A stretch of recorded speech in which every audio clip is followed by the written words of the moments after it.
அனைவருக்கும் வணக்கம். கார்த்திகை மாதத்தில் வருகின்ற வளப்பிறை சஷ்டி நம் வாழ்க்கையில் அனைத்து விதமான செல்வங்களும் பெற இந்த சஷ்டியில் முருகருக்கு இந்த குறிப்பிட்ட ஓரையில் இந்த சக்தி வாய்ந்த தீபத்தை மட்டும் ஏற்றுங்கள். அதோடு நம் வாழ்க்கையில் பணம் பன்மடங்காக பெற இந்த சஷ்டி நாளன்று இந்த தானத்தை மட்டும் நாம் செய்ய வேண்டும். வாங்க அந்த வழிபாடு என்ன அப்படின்றது இந்த பதில விரிவாக சென்று பார்ப்போம்.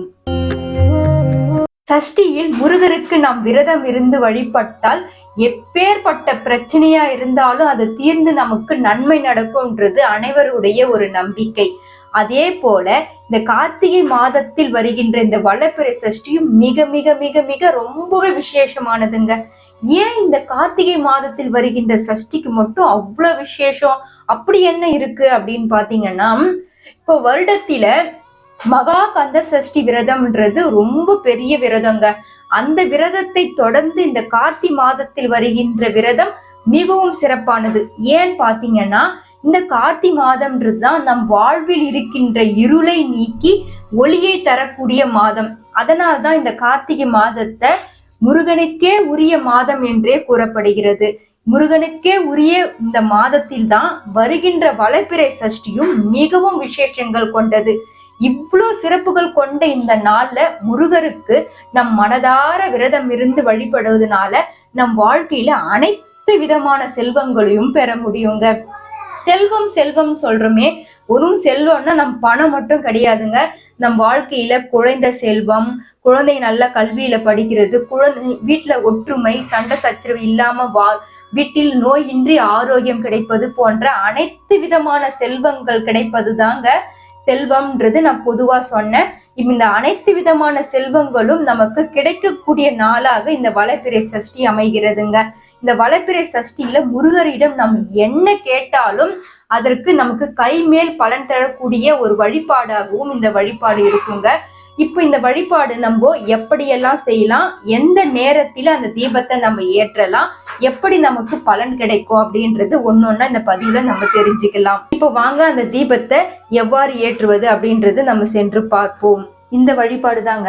இப்போ என்ன பண்ணணும்னு பாத்தீங்கன்னா, தரையில நல்ல ஒரு சுத்தமான கோலம் போட்டு ஒரு மன அமர்த்தி அதுல துணி வைத்து முருகருடைய போட்டோ இருந்து அதை அமர்த்திடுங்க. வேல் இருந்தா வேல் வைத்து அபிஷேகம்லாம் செஞ்சு நீங்க வழிபாடு செய்து வச்சுக்கோங்க. இப்போ நெய்வேத்தியமா வெத்தலைப்பாக்கு வாழைப்பழம் வைங்க. இப்போ பால் இல்ல கற்கண்டு வைக்கலாம். இவ்வளவு சிறப்பு மிகுந்த சஷ்டி எப்போ வந்ததுன்னு பாத்தீங்கன்னா 6/12/2024 வெள்ளிக்கிழமை இந்த சஷ்டி வந்திருக்குங்க. இப்போ வெள்ளிக்கிழமை பார்த்தோன்னா சுக்கிர ஓரை நேரத்துல இந்த தீபத்தை ஏற்றணும். சுக்கிர ஓரை எப்போ வருதுன்னு பாத்தீங்கன்னா காலை 6 to 7, மதியம் 1 to 2, இரவு 8 to 9 இந்த வழிபாடை செய்து இந்த தீபத்தை நீங்க ஏற்றலாம். உங்க நேரம் எதுவோ தகுந்தாற் போல் இருக்கிறதோ அந்த நேரத்தை நீங்க பயன்படுத்தி இந்த வழிபாடை செஞ்சுக்கலாம்.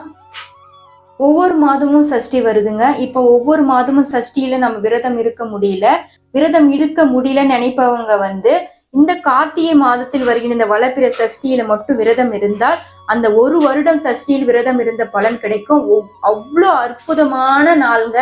தயவு செஞ்சு இந்த நாளை மட்டும் தவற விடாதீங்க. ரொம்ப சிறப்பு மிக்க நாள் இது, ஒரு அற்புதமான நாள். இந்த நாளை மட்டும் தவற விடாம இந்த தீபத்தை மட்டும் ஏற்றிடுங்க. உங்க வாழ்க்கையே பலவிதமான மாற்றங்கள் கிடைக்கும். இந்த மாற்றம் உங்களுக்கு ஒரு ஏற்றமாக இருக்கும். இப்போ இந்த தீபத்தை எப்படி ஏற்றுவது அப்படின்றது சென்று பார்ப்போமாங்க. இப்போ இந்த தீபத்தை எப்படி ஏற்றலான்னு பாத்தீங்கன்னா, இது மாதிரி ஒரு வெற்றிலை எடுத்துக்குங்க. வெற்றிலை எடுத்து 3 பக்கமும் குங்குமம் மஞ்சள் இட்டுக்குங்க. இட்டுட்டு நடுவுல கொஞ்சோண்டு தோரம் பருப்பு வச்சிடுங்க. வச்சுட்டு அதுக்கப்புறம் 1 ரூபாய் நாணயம் வச்சிடுங்க. வைத்த பிறகு ஒரு அகல் விளக்கு எடுத்து அதில் மஞ்சள் குங்குமம் இட்டு திரி போட்டு அந்த தோரம் பருப்பு மேல இந்த அகல் விளக்கு வைத்து தீபம் ஏற்றுங்க. இப்படி ஏற்றுறதுனால நம்மளுக்கு என்ன பலன் கிடைக்கும் பாத்தீங்கன்னா, நம்ம இழந்த செல்வமும் சரி பெறாத செல்வமும் சரி நம்மளுக்கு சேரும். அதனால நம்மளுக்கு எப்போதும் நிம்மதியும் சந்தோஷமும் கிடைக்கும். புது புது மாற்றங்கள் நம்ம வீட்டுல நிகழும். இந்த வழிபாடை முழு நம்பிக்கையுடன் செய்யுங்க. அப்போது உங்களுக்கு கை மேல ஒரு பலன் கிடைக்கும். ஏன்னா இந்த வளப்பிறை சஷ்டியில நம் முருகருக்கு முழு பக்தியோடு நம்ம இந்த தீபத்தை ஏற்றும் போது நம் வாழ்க்கையில எல்லா விதமான பிரச்சனையும் தீர்ந்து நம்மளுக்கு எல்லா விதமான செல்வங்களும் நமக்கு அருள்வாரு முருகர். நமக்கு கை மேல ஒரு பலன் கிடைக்கும்ன்றது சர்வ நிச்சயமான ஒரு உண்மை. இந்த தீபத்தை ஒவ்வொரு சஷ்டியிலும் நம்ம ஏற்றி வரும்போது நம் வாழ்க்கையில் இருக்கின்ற கர்ம வினைகள், பிரச்சனைகள் எல்லாமே படிப்படியா குறைந்து நமக்கு இன்பம் என்ற ஒளி வீச தொடங்கும். அதனால தவறாம இந்த விளக்கை ஏற்றுங்க. இப்போ வாங்க அந்த விளக்கை ஏற்றலாம். இந்த தீபத்தை நம்ம ஏற்றும் போது முருகரை மனதார பிரார்த்தனை செஞ்சுக்குங்க. நம் வாழ்க்கையில எந்த ஒரு கஷ்டம் வரக்கூடாது, என் வாழ்க்கையில மேன்மேலும் நான் முன்னேற்றத்தை அடையணும், எங்களுக்கு கஷ்டங்கள்லாம் நீங்கி எங்களுக்கு இன்பமும் வரணும் அப்படின்னு சொல்லி மனதார முருகரை பிரார்த்தனை செஞ்சுக்குங்க. செஞ்ச முடிச்சிட்ட பிறகு இப்போ இந்த சக்தி வாய்ந்த இந்த சஷ்டியில ஒரு சிறப்பு மிக்க தானம் செய்யணும் அப்படின்றது சொல்லியிருந்தோம். அது என்ன தானம்னு பாத்தீங்கன்னா வாழைப்பழம் தானம் தாங்க. வாழைப்பழம் ஒரு 11 வாழைப்பழம் எடுத்துக்கோங்க. எடுத்து நம்ம பூஜையெல்லாம் செஞ்சு முடிச்சிட்ட பிறகு உங்க வீட்டு பக்கம் இருக்கவங்களுக்கு நீங்க அந்த வாழைப்பழத்தை தானம் கொடுக்கலாம். அப்படி வீட்டுல இல்ல கொடுக்க முடியல அப்படின்னு நினைக்கிறவங்க கோயில்களுக்கு சென்று அந்த 11 வாழைப்பழத்தை வெளியில இருக்கிறவங்களுக்கு தானமா கொடுப்பது ரொம்ப சிறப்பானது. அப்படி செய்யறது மூலமாக நம் வாழ்க்கையில இழந்த செல்வமும் சரி, பணமும் நம்மளுக்கு செலவு இல்லாமல் பன்மடங்காக அது பெருகி கொண்டே இருக்கும். குழந்தை வரம் வேண்டி இந்த சஷ்டியில நிறைய பேர் விரதம் இருப்பாங்க. அப்படி விரதம் இருப்பவர்களுக்கு நீங்க ஒரு தானம் செய்யணுங்க. என்னன்னு பாத்தீங்கன்னா, இந்த சஷ்டியில விரதம் இருந்து முருகருக்கு பாலும் தயிரும் அபிஷேகத்துக்கு தானமா வாங்கி கொடுங்க. அப்படி கொடுக்கறதுனால உங்களுக்கு விரைவில குழந்தை பாக்கியம் உண்டாகும். நோயினால கஷ்டப்படுறவங்க பாலும் தயிரும் கூட நீங்க வாங்கி கொடுப்பது ரொம்ப நல்லது. அதோடு பழங்களும் சேர்த்து வாங்கி கொடுங்க. இந்த 3 பொருளும் நீங்க வாங்கி கொடுப்பதுனால உங்க விரைவில் உங்க நோய்கள் எல்லாம் குணமாகும்.